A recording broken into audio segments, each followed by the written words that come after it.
Agradezco mucho a los organizadores del Congreso la invitación para hoy. Realmente participar en un homenaje a Edgardo Rivera Martínez es para mí un gran honor y al mismo tiempo una satisfacción enorme.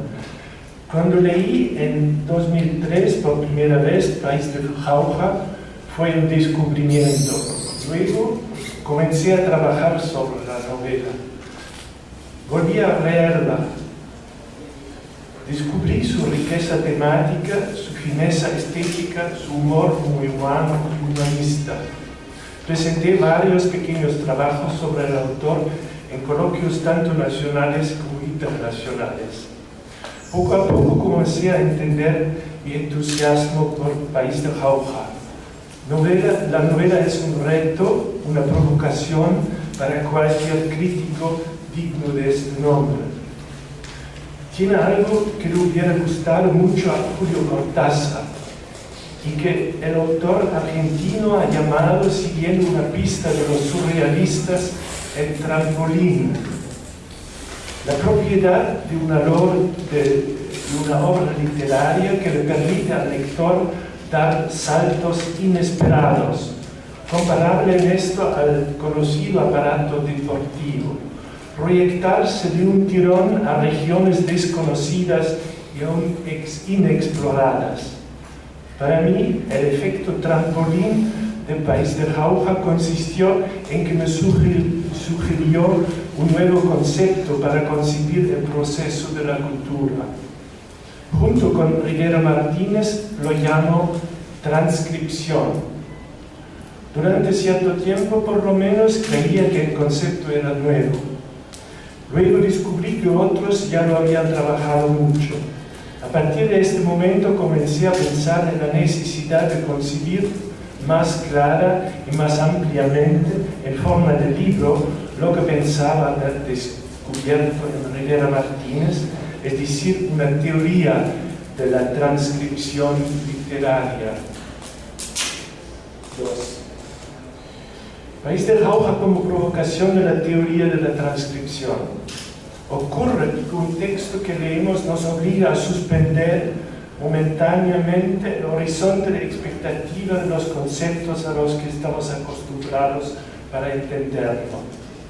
Para seguir entendiéndolo, es preciso modificar los conceptos al uso, sustituirlos por otros nuevos.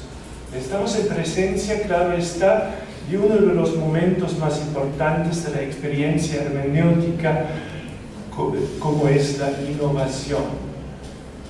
No cabe duda de que la lectura de la novela País de Jauja de Edgardo Rivera Martínez nos está confrontando con tales experiencias.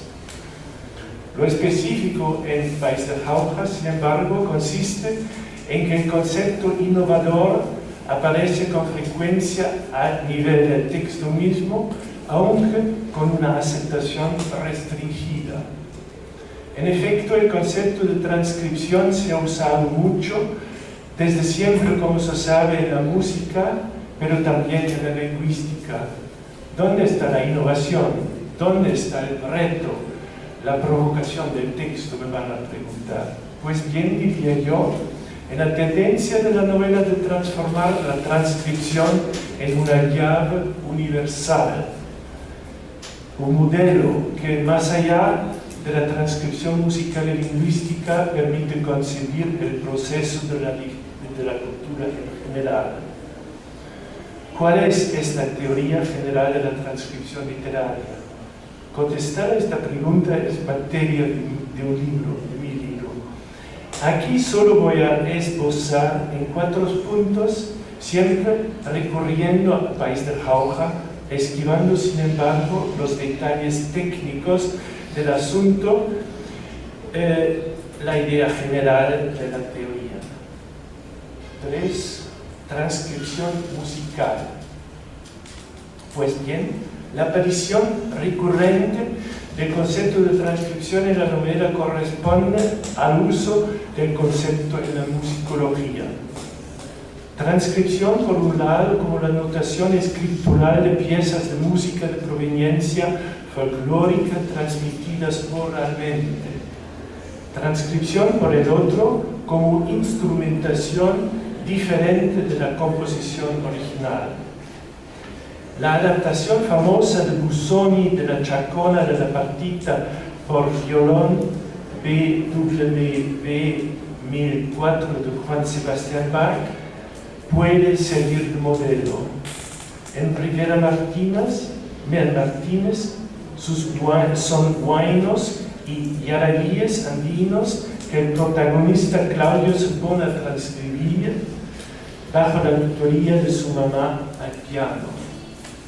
Más tarde, ya sin ayuda de la madre, se pone a transcribir el himno andino, composición de su abuelo, antiguo organista de la iglesia madre de Jauja, en una pieza para órgano solo, presentándola a la hora de la misa de requiem de sus tías fallecidas al público solemne del acto. A las dos variantes de la transcripción se les atribuye una particularidad común en el texto de Rivera, al mismo tiempo distintiva.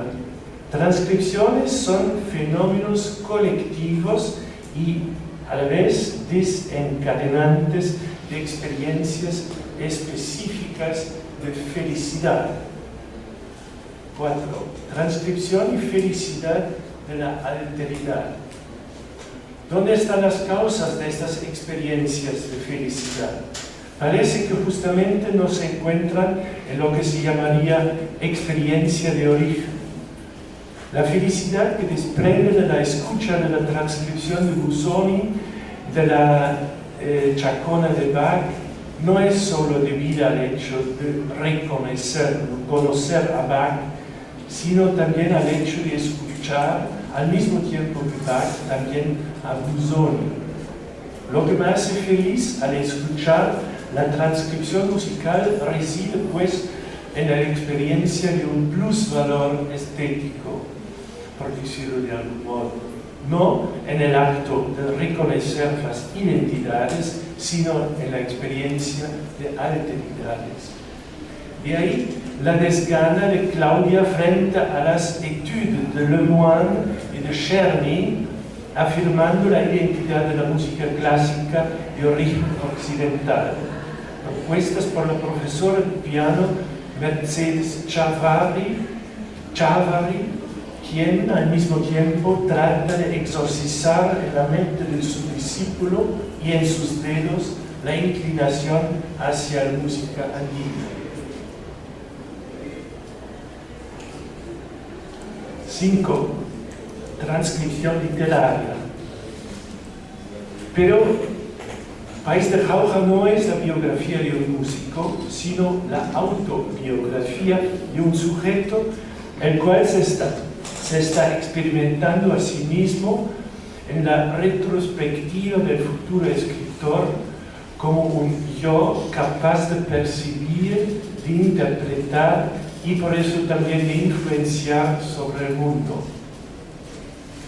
Esta tesis está apoyada por las notas del narrador en su diario, pero también por toda una serie de otros indicios, entre ellos paralelas a las notas del diario, las breves narraciones de la pluma del mismo protagonista, intercaladas en el texto, cuya temática en la mayoría de los casos está relacionada humorísticamente con la acción principal.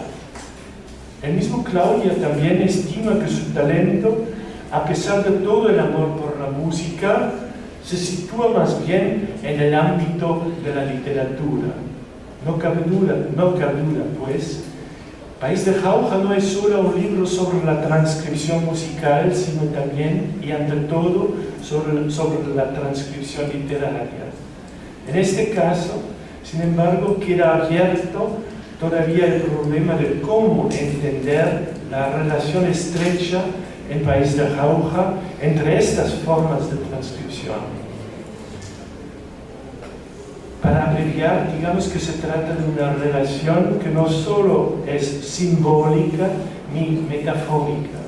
Estamos en presencia más bien de una relación entre dos prácticas culturales que, por diferentes que sean, comparten una estructura en común que acabamos de especificar en relación con la transcripción musical en tanto copresencia de elementos heterogéneos, la experiencia pues de la alteridad.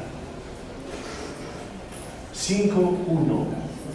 Nadar como experiencia de alteridad.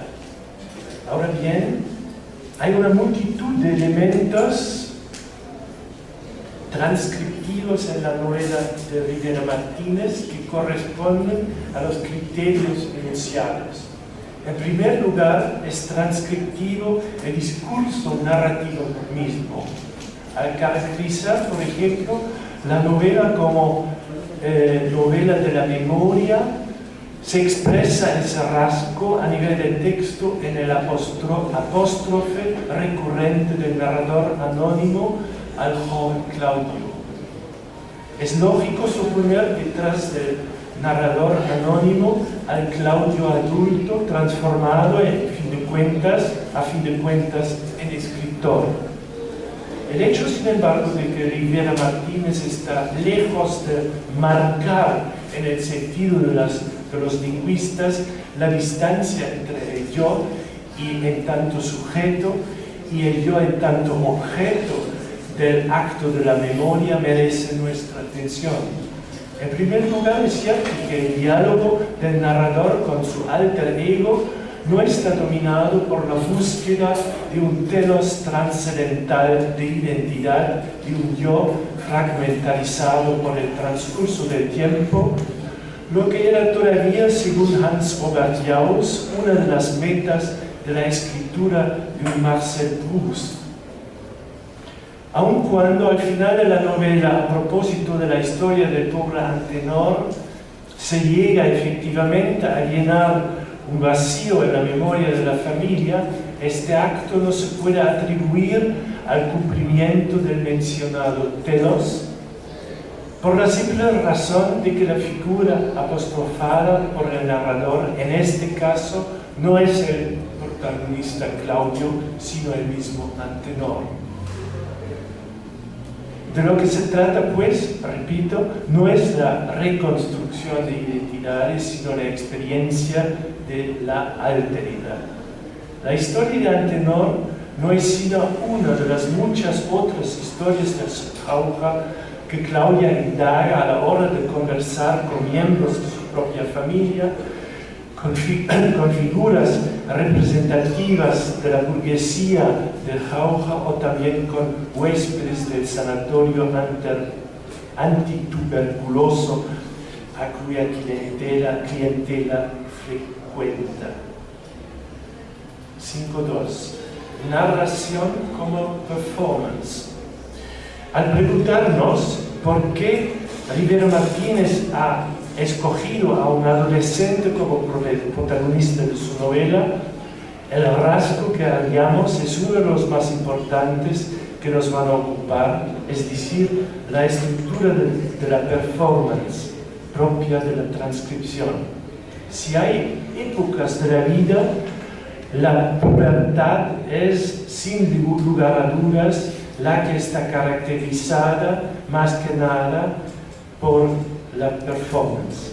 Si la vejez pasa por la época privilegiada de la memoria, la pubertad es la época de las experiencias que marcan, experiencias ligadas a constelaciones espacio-temporales de la formación de la identidad personal o, dado el caso, de su fracaso.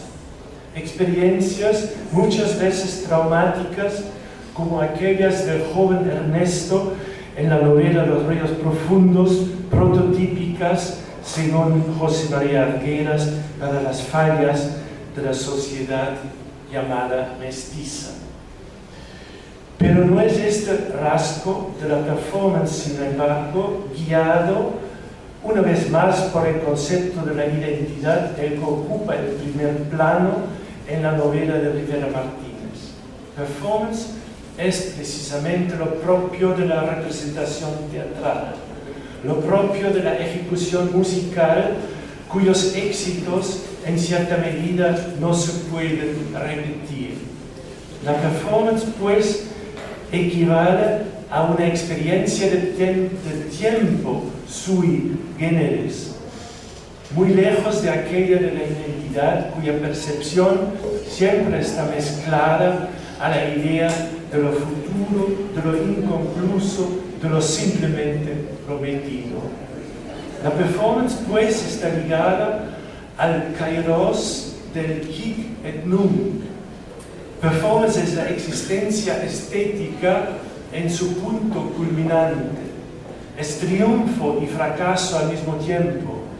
La figura modelo de esta forma de existencia estética es la del músico jazz Johnny en el cuento El perseguidor de Julio Cortázar, no el héroe épico trágico Ernesto en los ríos profundos.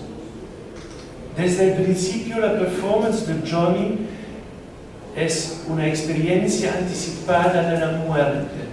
No importa si al final del cuento muere efectivamente de la droga o si su biógrafo Bruno, equivocándose de lo que realmente significa existir estéticamente, hace todo lo posible para impedirle la ejecución de su destino.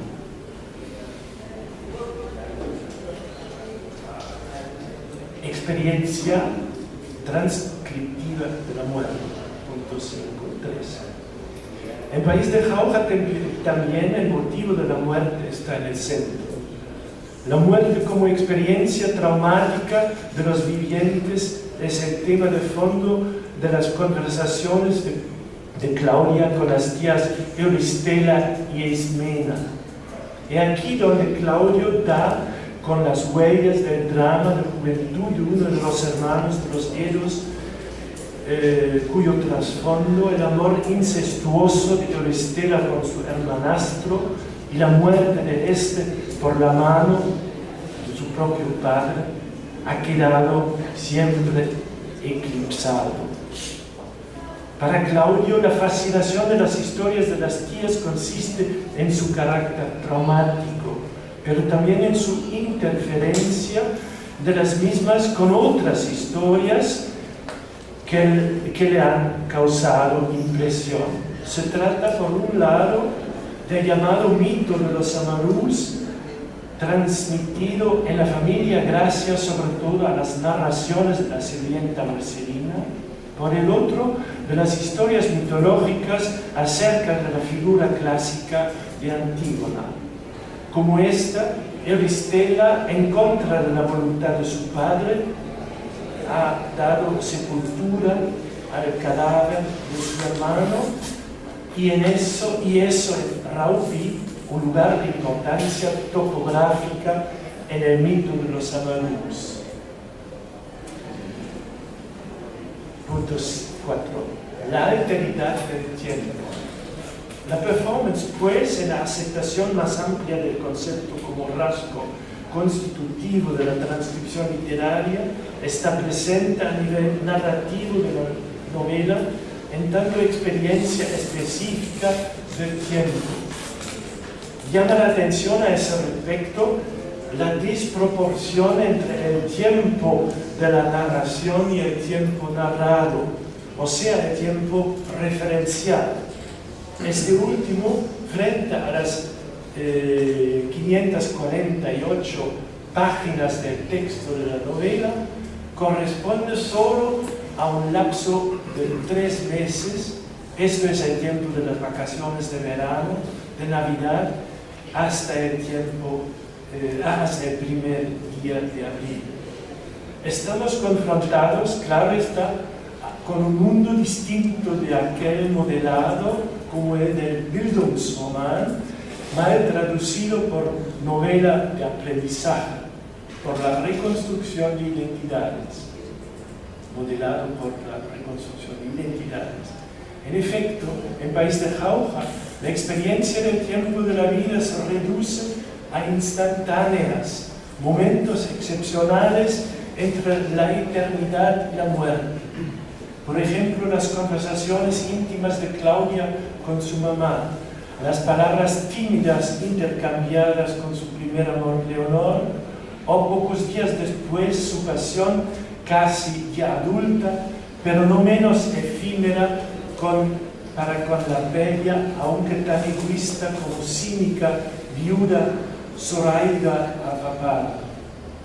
Igualmente pasajeros son los encuentros del protagonista con el personaje enigmático Mitrídates, guardián del mortuorio del hospital, con el cosmopolita Giorgio Radulescu y en fin su participación en una de las sesiones del iluminado Fox Caro, donde apenas si consigue echar una ojeada llena de nostalgias a la tan anhelada viuda Arrabal, tiene que aguantar la prédica del dueño de casa concerniente a la luz y la armonía universal. En vez de buscar una respuesta racionalmente satisfactoria en cuanto, digamos, a la veracidad de estas experiencias, en su mayoría antagónicas, el narrador va entregándose sin más al kairos de una felicidad que consiste justamente en la experiencia de que las contradicciones continúan existiendo sin que se presente la necesidad intelectual de disolverlas en un plano superior.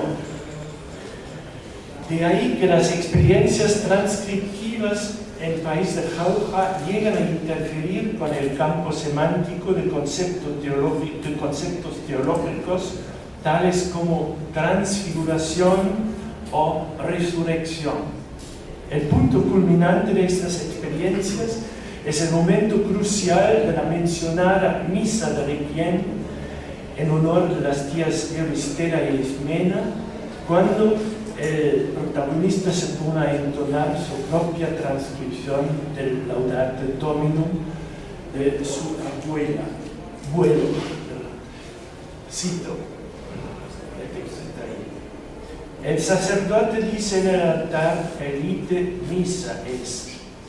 Y el padre Monteverde abandona su asiento y tú te instalas ahí como se ha contado y sin vacilar inicias en el órgano esa música de tan poderoso fervor y entonas en voz baja su letra en quechua, se juntan y transfiguran en ella la música de la guainijía y del pasacalle del artista apurimeño y la de los guainos que cantaba entre cuento y cuento Marcelina y la de los yarevíes que recogías con tu mano. Y renacidos son entonces bajo su conjuro los espíritus de Euristela y de Ismena de los Eros y de su padre y de Antenor, mas no para comparecer ante un Dios de majestad implacable, sino para ingresar a un mundo diáfano y luminoso como el que celebra Fox Caro. 5.5, la resurrección transcriptiva. ¿Cómo entender este texto extraordinario?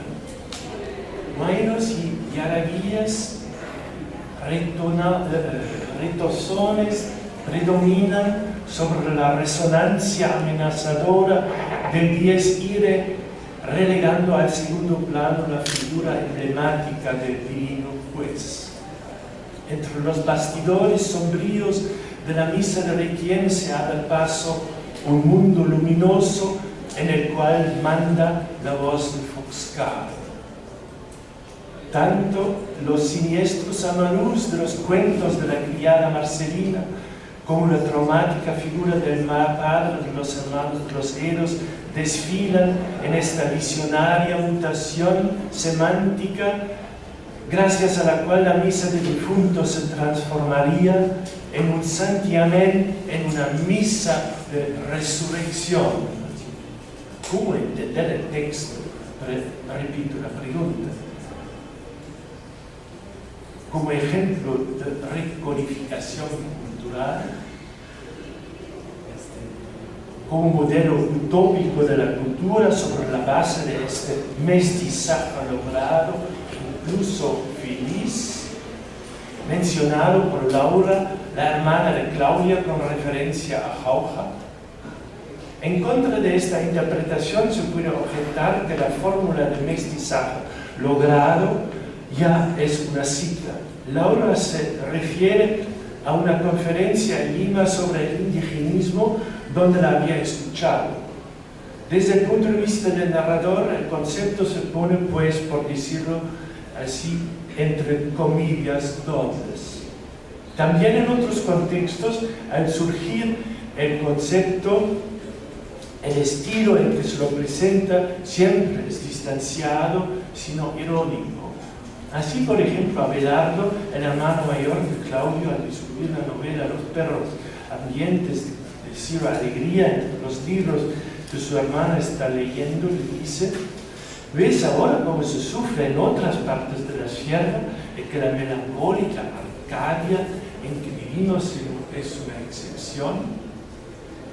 No cabe duda, pues, también la escena de Requiem cumple con los criterios de la transcripción, y eso en un sentido eminente, como veremos a continuación.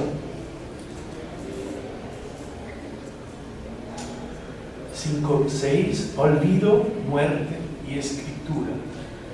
Aceptando la definición amplia de transcripción propuesto por el conocido lingüista Ludwig Jäger, en tanto estrategia basal para la generación de la semántica cultural, es evidente que nuestro concepto debe situarse y examinarse dentro del campo de la semiótica. Sin embargo, nuestro propio concepto de la transcripción literaria entretiene una relación conflictiva comparable en esto con el procedimiento llamado por Jacques Derrida de construcción con la semiótica. Experiencias transcriptivas no generan signos, no corresponden a modelos de la realidad, ni en el sentido prospectivo y utópico, ni en el sentido retrospectivo, en tanto reconstrucciones de la memoria colectiva, por ejemplo. Transcripciones son, no obstante, experiencias con los signos. Es decisivo en este sentido su carácter procesual. Lo que las constituye no es la posibilidad de remitir a un código, sino el hecho de ser limitado por un hic et nunc. De ahí la afinidad de la experiencia transcriptiva, repito, con las artes performativas como el teatro y la música.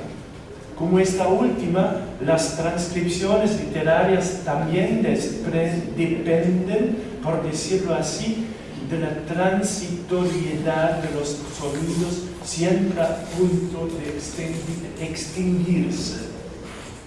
Es por eso que merece atención especial el discurso narrativo de la novela, es decir, el apóstrofe recurrente del narrador anónimo dirigido al protagonista Claudio. Siguiendo las investigaciones de una de mis colegas que se llama Helga Finta a propósito de las utopías del teatro en Mallarmé, Jarry y Roussel, sería posible hablar de una teatralización de la instancia narrativa. Gracias a Rivera Martínez, el procedimiento aludido, introducido a la literatura latinoamericana por Carlos Fuentes en su novela La muerte de Artemio Cruz de 1962, va a cobrar su función originaria. El apóstrofe recurrente del narrador a su alter ego corresponde, lingüísticamente hablando, a la deixis personal, constitutiva del gesto autobiográfico. Su función consiste en subrayar la diferencia entre la perspectiva de la memoria en general, expresada por un narrador en primera persona, y los actos específicos la performance para retomar el concepto en cuestión del yo narrado, es decir, de este yo diferente que el narrador está recordando.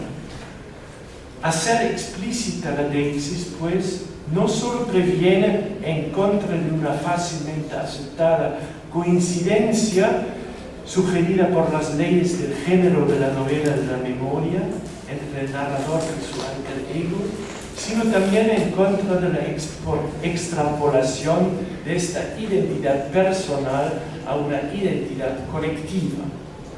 Está ligada a la performance, además, una forma específica, repito, de felicidad.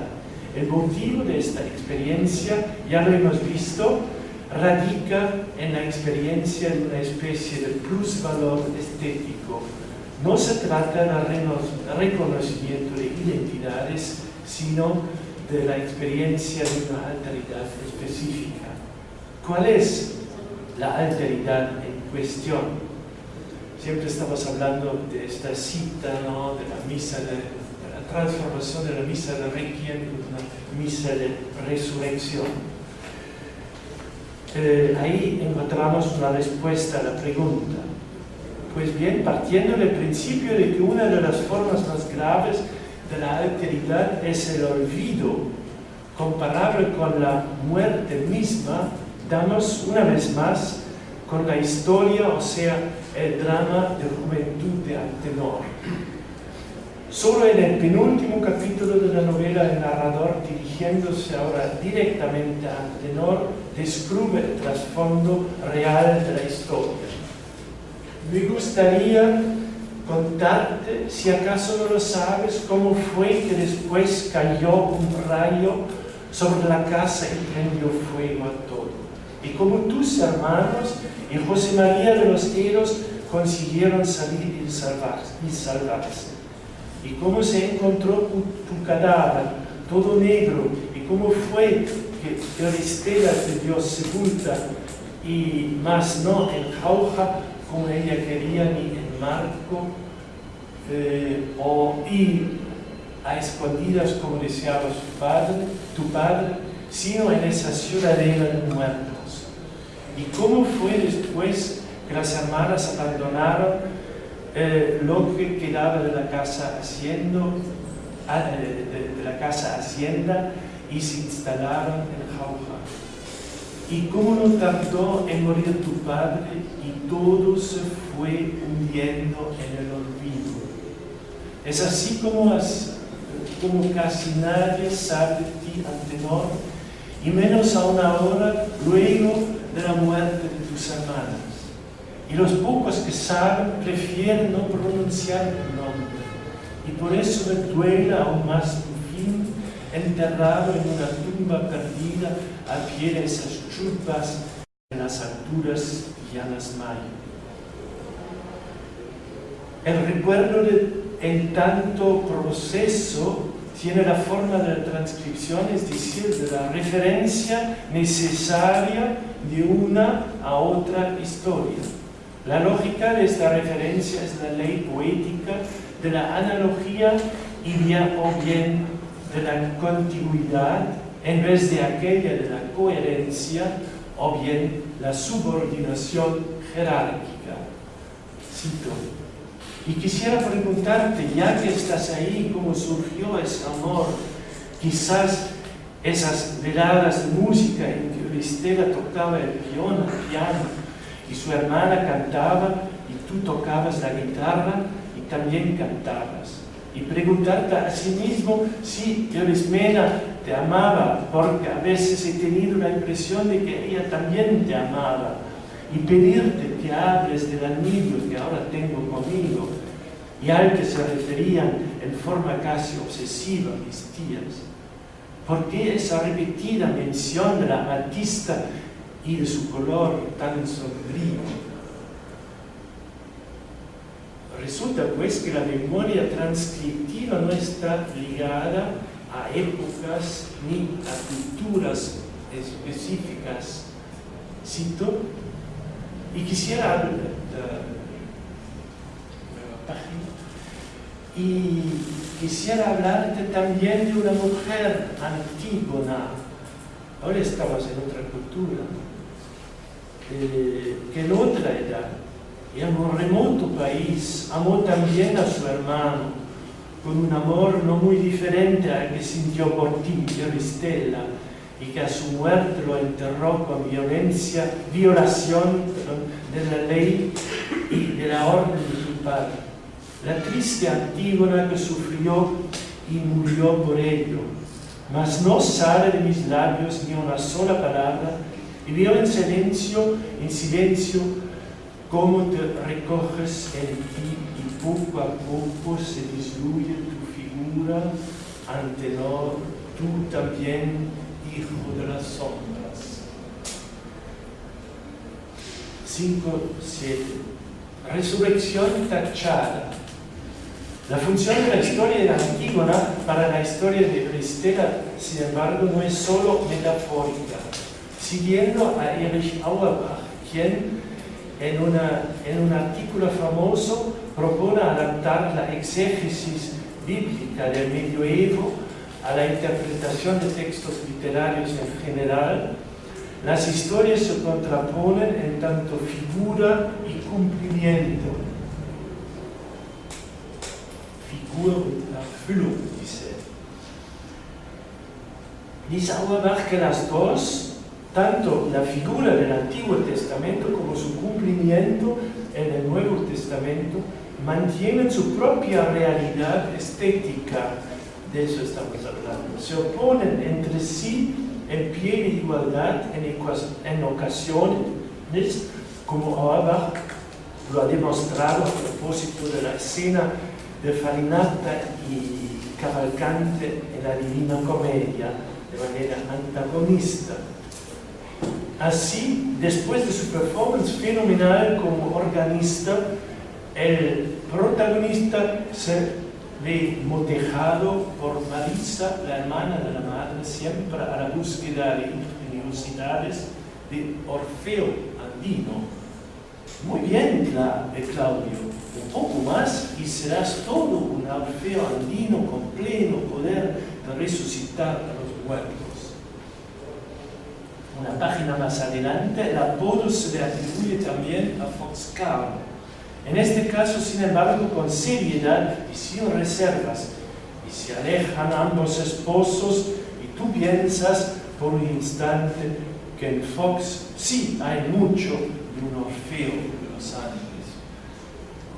¿Cómo entender estas conclusiones de la novela apoyándose una vez más en el discurso cristiano de la resurrección? Ahora bien, un primer plano para entenderlas parece evidente. Efectivamente, Claudio, Orfeo Andino, ha conseguido resucitar gracias a su canto, es decir, la transcripción del himno andino del abuelo, así como la ejecución de la misma en el órgano de la iglesia matriz, las almas de las tías fallecidas. Hay que considerar, sin embargo, que el texto, eludiendo el concepto teológicamente correcto de almas, eludiendo el concepto teológico, habla de la resurrección de los espíritus de Euristela y de Ispena de los Eros. No es necesario, pues, atribuir al pasaje un sentido dogmáticamente cristiano.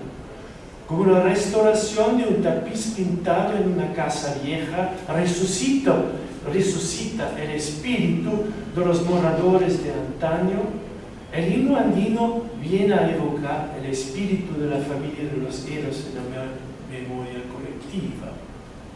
Pero esta lectura, cuya tendencia consiste en sustituir el concepto teológico de resurrección por el concepto profano de la memoria, concepto limitado además porque se desarrolla a partir de un solo acto de performance musical, corre peligro de trivializar este pasaje. Por eso hay que subrayar otra vez que la verdadera inspiración de la novela no es la música, sino la literatura. En efecto, Repetidas veces el protagonista insiste en que le parece que su verdadero camino no será la música, sino la literatura. En otra ocasión, conversando con su madre, la tía Marisa y la hermana Laura, a propósito del país de Jauja, en tanto tierra de holganza y de felicidad, dicho que se encuentra en los romances antiguos, se subraya, Claudio admite que le gustaría alguna vez escribir un libro sobre esa leyenda del país de Jauja. Vagamente, pues, el proyecto del libro es calificado de desmitificador. De todos modos, será un libro sobre los mitos, productos de la memoria colectiva, acerca de lo que se considera como identidad del país de Jauja. La historia de Antenor, portadora sobre todo de informaciones con respecto al drama de familia de los héroes, forma parte de este conjunto de mitos. La forma en que se lo presenta en la novela puede considerarse pues como el primer esbozo del libro que Claudio está meditando. Pues bien, lo que demuestra la historia de Antenor es el hecho, entre otras cosas, que ya no es posible concebir un proyecto de memoria colectiva en tanto busca del tiempo perdido a partir de una conciencia individual. No es este el lugar para profundizar la relación de Rivera Martínez con Marcel Proust.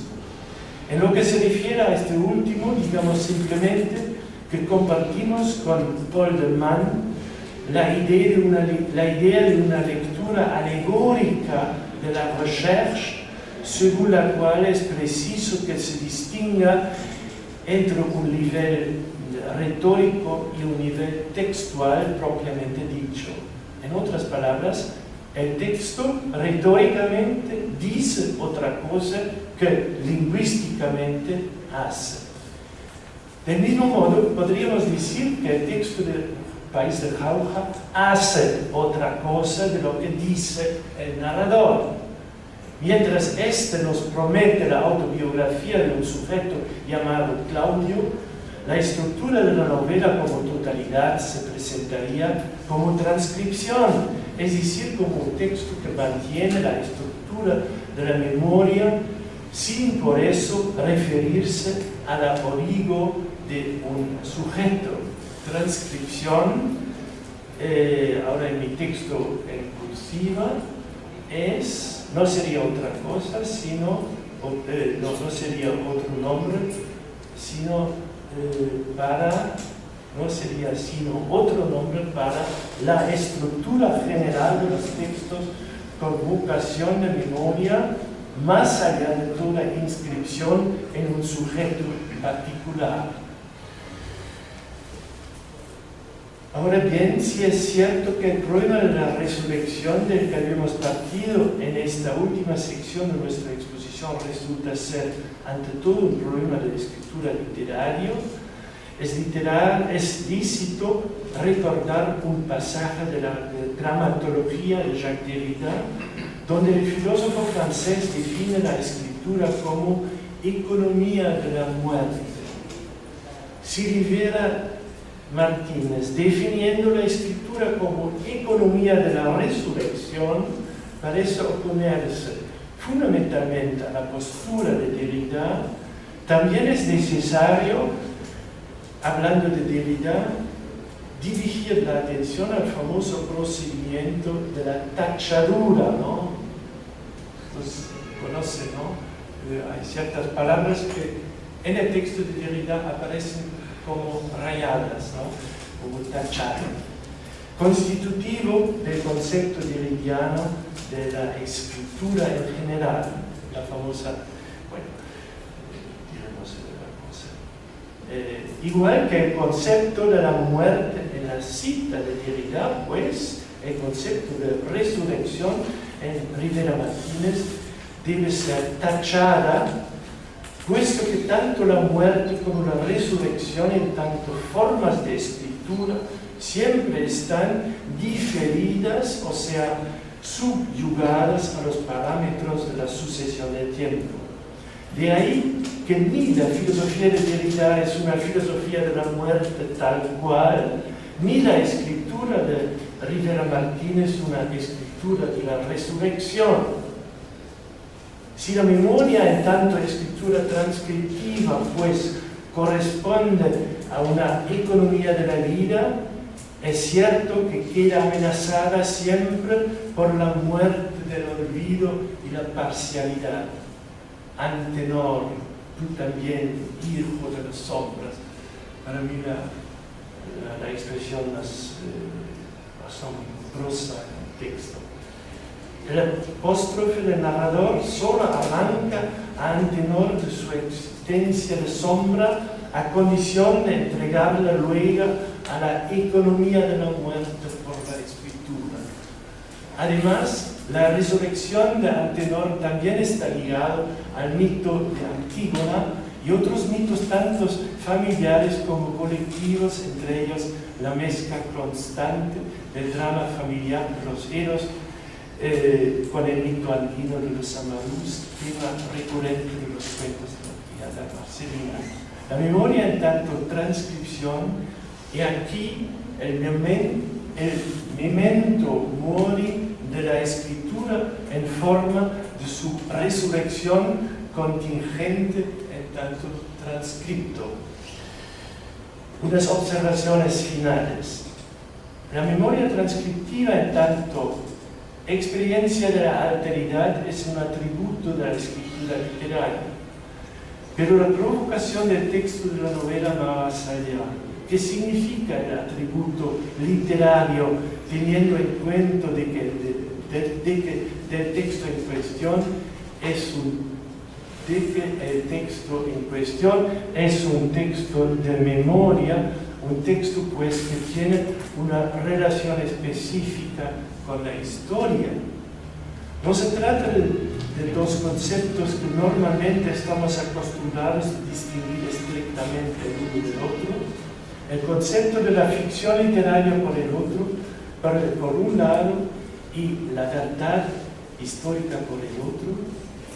Pues bien, no cabe duda de que una de las estrategias mayores de la novela focalizada en la persona del protagonista consiste en la interferencia o más aún en la colisión sistemática de ambos conceptos. Claudio, anhelando conocer la verdad de la historia de su familia, se afana en visitar a las tías Euristela e Ismena, pero en qué medida unas tías locas pueden pasar como informantes fidedignas de la verdad de la historia. Y Antenor, hijo de las sombras, es más que un punto de mira en los cerebros de ancianos caducas dispuestos a fabulaciones fantásticas. ¿Es esto suficiente para probar un comportamiento culpable del padre en relación con la muerte de Antenor? Pero las investigaciones de Claudia traspasan la frontera entre verdad y ficción de manera casi sistemática.